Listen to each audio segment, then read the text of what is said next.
Magandang araw po sa ating lahat. Narito ang latest weather update sa araw na ito, January 8, 2024 at sa mga susunod pang mga araw. Nakakaapekto ngayong araw ang shear line sa silangang bahagi ng Southern Luzon, samantalang northeast monsoon naman ang nakakaapekto sa natitirang bahagi ng Luzon. Easterlies naman o ang mainit na hangin galing sa Pasipiko ang nakakaapekto ngayon sa Visayas at Mindanao. Patuloy na nakakaapekto sa Southern Luzon ang shear line o ang salubungan ng northeast monsoon at ng easterlies.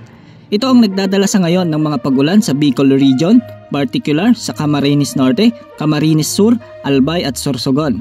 Maulap na kalangitan na may mga kalat-kalat na pag-ulan at pagkidlat at pagkulog ang aasahan sa mga lugar na nabanggit. Bahagyang maulap hanggang sa maulap na kalangitan naman na may mga pulupulong mahinang pag-ulan ang inaasahan sa bahagi ng Masbate, Northern Samar, Oriental Mindoro, Marinduque at Romblon.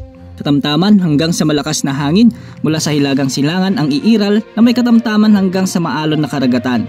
Para sa mga kababayan natin na inuulan pa noong mga nakarang araw, pinag-iingat po natin sila sa banta ng flash floods at landslides.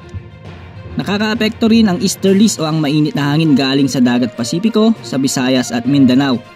Ang buong bahagi ng Visayas ay magkakaroon ng bahagyang maulap hanggang sa maulap na papawirin na may pulupulong mga pag-ulan o pagkidlat pagkulog dulot naman ng easterlies o ng localized thunderstorms. Ang Palawan kasama ang Calayan Islands at ang Occidental Mindoro ay magkakaroon ng bahagyang maulap hanggang sa maulap na papawirin na may mga pulupulong mahinang pag-ulan dahil sa northeast monsoon. Katamtaman hanggang sa malakas na hangin mula sa hilagang silangan ang iiral sa Palawan kasama ang Calayan Islands at Occidental Mindoro na may katamtaman hanggang sa mga maalon na karagatan.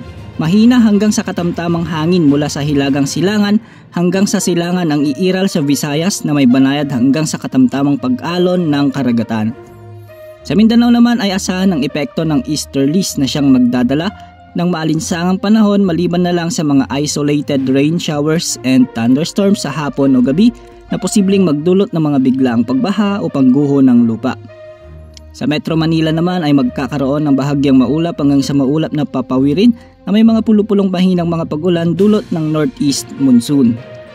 Para sa mga kababayan naman nating mga manlalayag at mangingisda, dahil nga sa epekto ng amihan at shear line, magiging banayad hanggang sa bahagyang maalon ng mga karagatang sakop ng Eastern Luzon hanggang sa silangang bahagi ng Visayas. Kasama na rin ang Batanes at Ilocos region. Samantala ayon sa latest wind outlook, wala namang inaasahang mamumuong sama ng panahon o bagyo na maaaring makaapekto sa bansa sa mga susunod na araw.